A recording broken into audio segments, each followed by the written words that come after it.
বোর্ডের মধ্যে যে অঙ্কটা আছে না, তো এই টাইপের অঙ্ক কিন্তু আমি একটা করিয়ে দিয়েছি। তোমরা যারা আমায় পাঠাচ্ছ তোমরা ঠিকঠাক ভিডিও দেখছো না। এই টাইপের সেম প্রসেসেরই অঙ্ক আমি করেছি, তাও আমি করে দিচ্ছি। দেখো বলতে কোনো এক পরিবারের চাল, মাছ ও তেলের খরচের অনুপাত কত? 12:17:3।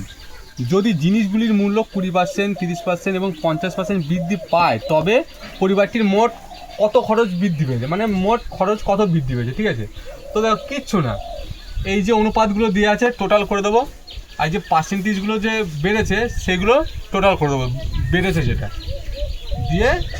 দেখো আমি করে দিচ্ছি। দেখো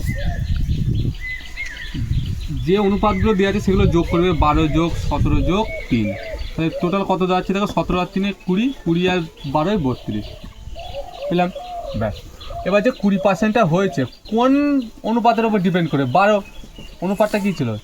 চালের অনুপাত 12 ছিল, 12-এর উপর ডিপেন্ড করে তো 20% হয়েছে। তাহলে 12 × 20 মানে 20, তাহলে কত হচ্ছে? 12×2 = 24, 240।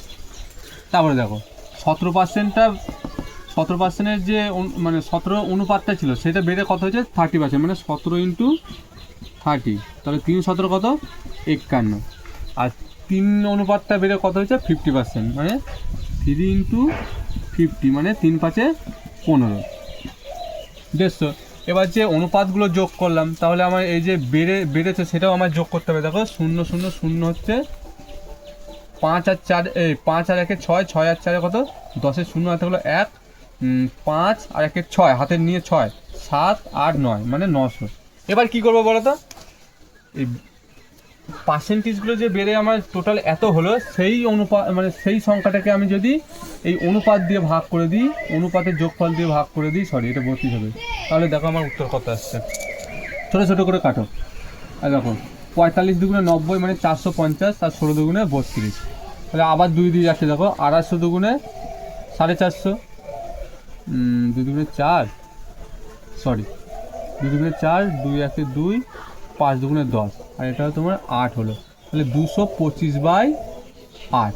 তো দেখো উত্তর কিন্তু এখনও মিলেনি। একে ভাগ করে দাও, 225-কে 8 দিয়ে যদি ভাগ করো,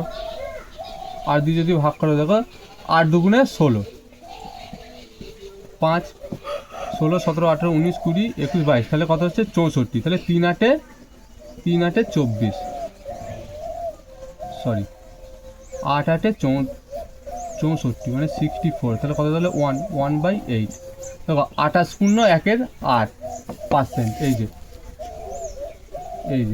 অপশানটা ছিল এটা, এখানে কাটাকুটি করতে গিয়ে এখানে তোমার সব ঢুকে গেছে। তো এটাই উত্তর, 28.1/8। তো একটু কাটাকুটি করতে ডিস্টার্ব হয়ে যাচ্ছে, এত রোদ। ঠিক আছে, তো তোমরা একটু দেখে নিও। তো ভিডিওটা যদি ভালো লেগে থাকে লাইক করে দিও, সাবস্ক্রাইব করে দিও, আর বন্ধুদের মধ্যে শেয়ার করে দিও।